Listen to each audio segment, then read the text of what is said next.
আসসালামু আলাইকুম। চতুর্থ শ্রেণীর শিক্ষার্থী বন্ধুরা, আমরা আজ পৃষ্ঠা ১৬ এর ৩ নম্বর অঙ্কটা সমাধান করব। তো এই ৩ নম্বর অঙ্কে ছিল একটি প্যাটার্ন তৈরি করি যার শুরুর সংখ্যা ৩৪ ও শেষ সংখ্যা হবে ৬৩৪ এবং আগের সংখ্যা থেকে পরের সংখ্যা হবে ১০০ বেশি। তো যেহেতু বলেছে এখানে যে শুরুর সংখ্যাটা হবে ৩৪, তো আমরা চলো ৩৪ দিয়ে শুরু করি।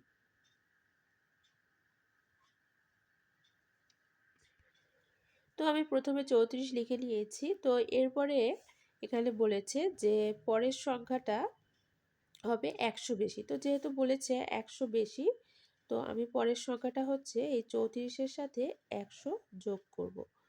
৩৪-এর সাথে ১০০ যোগ করলে আমরা পাচ্ছি ১৩৪। তো এরপরে এই ১৩৪-এর সাথে আমরা আবার ১০০ যোগ করব। তো সেক্ষেত্রে আমরা ১০০ যোগ করলে পাচ্ছি কত? ২৩৪।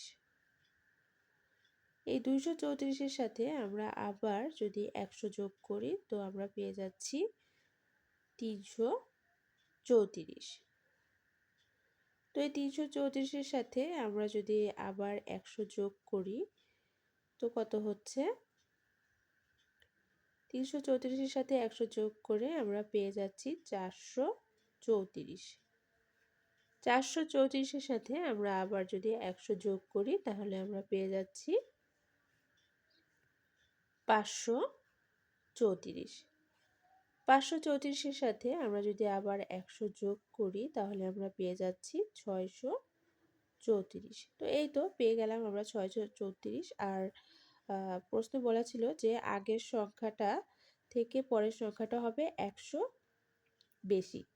তো একেবারে মিলে গিয়েছে। এটাই ছিল আমাদের প্যাটার্ন, এই অঙ্কটার সমাধান। তো প্যাটার্ন আসলে খেয়াল করতে হবে যে আমাদের প্রশ্নে কি চেয়েছে, কি করতে বলেছে। প্যাটার্ন আসলে সবভাবেই হয়, যোগ, বিয়োগ, গুণ, ভাগ। তো আমাদের শুধু খেয়াল রাখতে হবে যে আমাদের প্রশ্নে কি চেয়েছে, সেই অনুযায়ী আমাদের প্যাটার্নটা সাজাতে হবে।